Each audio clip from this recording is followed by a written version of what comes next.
काले शालिग्राम पत्थर से क्यों बनाई गई अयोध्या में श्री राम जी की मूर्ति? जानिए क्यों है इतना खास शालिग्राम पत्थर। राम मंदिर में नेपाल के गंडक नदी से शालिग्राम के 2 पत्थर लाए गए हैं। इन शिलाखंडों से ही भगवान राम और माता सीता की मूर्ति बनाई गई है।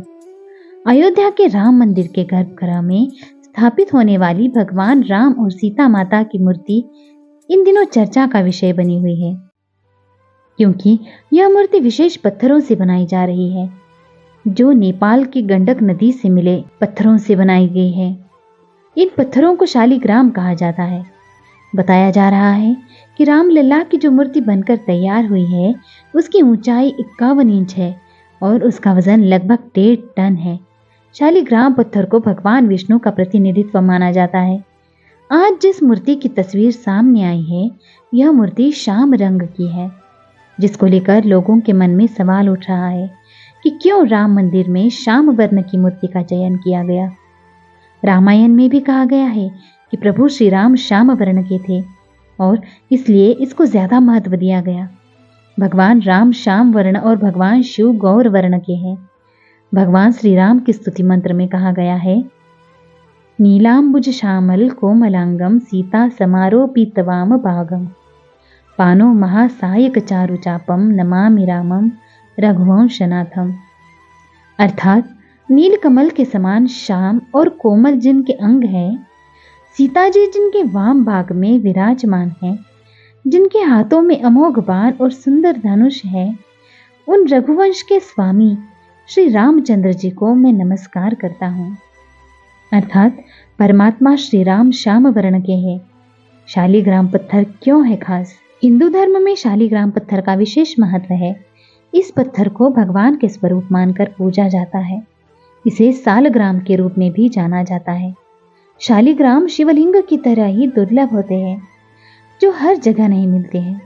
अधिकतर शालिग्राम नेपाल के मुक्तिनाथ क्षेत्र काली गंडकी नदी के तट पर ही पाए जाते हैं। शालिग्राम कई रंगों के होते हैं, लेकिन सुनहरा और ज्योति युक्त शालिग्राम सबसे दुर्लभ माना जाता है। भगवान विष्णु से जोड़ा है शालिग्राम। शास्त्रों के अनुसार शालिग्राम 33 प्रकार के होते हैं, जिनमें से 24 प्रकार को भगवान विष्णु के 24 अवतारों से जोड़ा जाता है। इसी के कारण शालिग्राम को भगवान विष्णु का ही स्वरूप माना जाता है। पुराणों के अनुसार भगवान विष्णु के विग्रह रूप में शालिग्राम को पूजा जाता है। माना जाता है कि अगर शालिग्राम गोल है तो वह भगवान विष्णु का गोपाल रूप होता है, और मछली के आकार में है तो उसे मत्स्य अवतार का प्रतीक माना जाता है। वही अगर कछुए के आकार में शालिग्राम है तो उसे कूर्म और कच्छप अवतार का प्रतीक माना जाता है।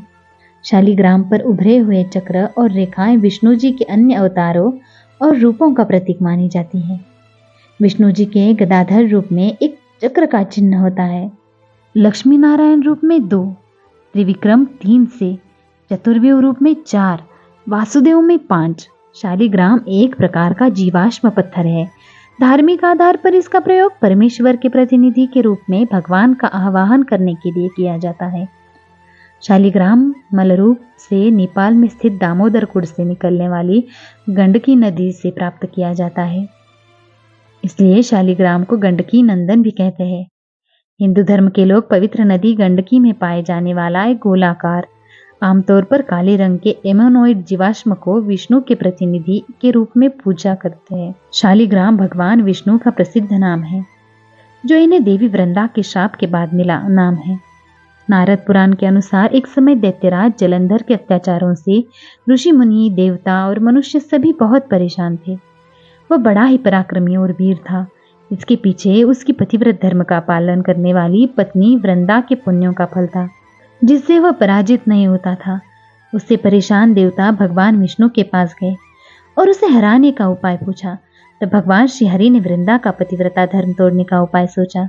भगवान विष्णु ने जलंधर का रूप धारण कर वृंदा को स्पर्श कर दिया, जिसके कारण वृंदा का पतिव्रत धर्म भंग हो गया और जलंधर युद्ध में मारा गया।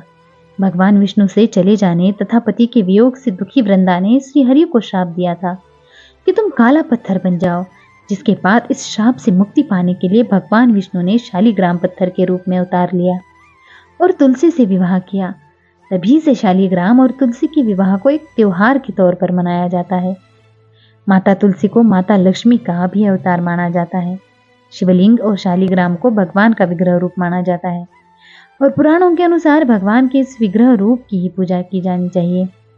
शिवलिंग के तो भारत में लाखों मंदिर है, लेकिन शालिग्राम जी का एक ही मंदिर है।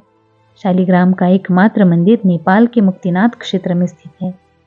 यह वैष्णव संप्रदाय के प्रमुख मंदिरों में से एक है। मुक्तिनाथ की यात्रा काफी कठिन है।